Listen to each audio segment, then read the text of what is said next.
আসসালামু আলাইকুম viewers, welcome back to my channel.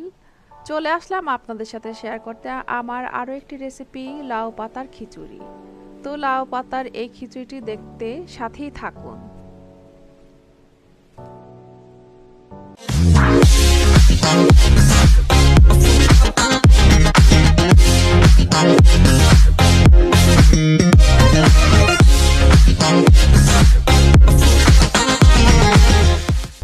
লাউ পাতার খিচুড়ি রান্না করার জন্য যা লাগবে তা হলো 10-12টি লাউয়ের পাতা। পাতাগুলোকে ধুয়ে পরিষ্কার করে নিয়েছি, আর পাতার গায়ে যে রগগুলো আছে তা থেকে টান দিলে কিছু সুতার মতো আঁশ বের হয়ে আসে, সেগুলোকে আমি ফেলে দিয়েছি। আর প্রত্যেকটি পাতাকে আমি 4-5টি টুকরো করে নিয়েছি।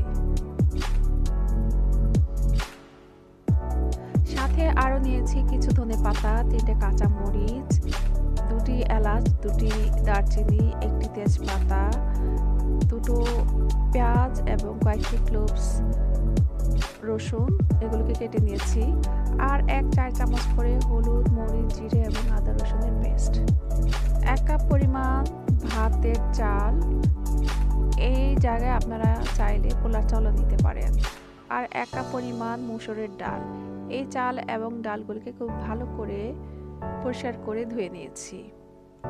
এবার এই চাল এবং ডালগুলোকে খুব ভালো করে পানি দিয়ে ধুয়ে পরিষ্কার করে নিব। তারপর একটি হাঁড়িতে নিয়ে নিব। একে একে দিয়ে দিব কেটে রাখা পেঁয়াজ এবং রসুন, আদা রসুন পেস্ট, গুঁড়ো মশলা। সাথে আরও দিয়ে দিব আধা কাপ পরিমাণ সরিষার তেল। আর এই খাবারটা সরিষার তেল দিয়ে রান্না করতে হবে। এবার চাল, ডাল, মশলা, তেল সবগুলোকে হাত দিয়ে খুব ভালো করে মিশিয়ে নেব। এবার চুলার জালটা হাই ফ্লেমে রেখে চাল, ডাল এবং মশলাগুলোকে ভেজে নেব 5 মিনিটের মতো। তারপর দিয়ে দেব ফুটন্ত গরম পানি। আমি এখানে মোট 4 কাপ গরম পানি ব্যবহার করেছি।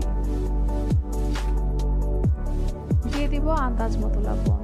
তারপর রান্না করব চালের পানিটা ঠিক চালের সমান সমান হয়ে আসা পর্যন্ত। তারপর দিয়ে দিব কেটে রাখা ধনেপাতা, কাঁচামরিচ এবং লাউয়ের পাতাগুলো। খুব আলতো করে আস্তে আস্তে লাউয়ের পাতাগুলো চাল ডালের সাথে একটু একটু নেড়ে চেড়ে মিশিয়ে দিব। তারপর চুলার জালটা একদম লো ফ্লেমে রেখে একটি ঢাকনা দিয়ে ঢেকে ঠিক 10 মিনিট রান্না করব। আর এই 10 মিনিট পরে রান্নাটা একদম শেষ হয়ে যাবে। এখন চুলার জালটা নিভিয়ে দিয়ে একটি বোলে পরিবেশন করে দেখাবো। এই লাউ পাতার খিচুড়ি যে কতটা টেস্টি আর রান্না করতে কতটা সহজ তা আপনারা একবার বাসায় ট্রাই করলেই বুঝতে পারবেন। শীতের সকালে আমরা অনেকেই কিন্তু খিচুড়ি খেয়ে থাকি। চাইলে আপনারা সকালের নাস্তায়ও এই খিচুড়ি রেঁধে খেতে পারবেন। আমার এই লাউ পাতার খিচুড়ি রেসিপিটি আপনাদের কাছে কেমন লেগেছে জানাতে ভুলবেন না কিন্তু। আজকের মতো এখানে শেষ করলাম। আবারও দেখা হবে অন্য কোনো সময়ে অন্য কোনো রেসিপিতে। এর মধ্যে সবাই ভালো থাকবেন। আল্লাহ হাফেজ।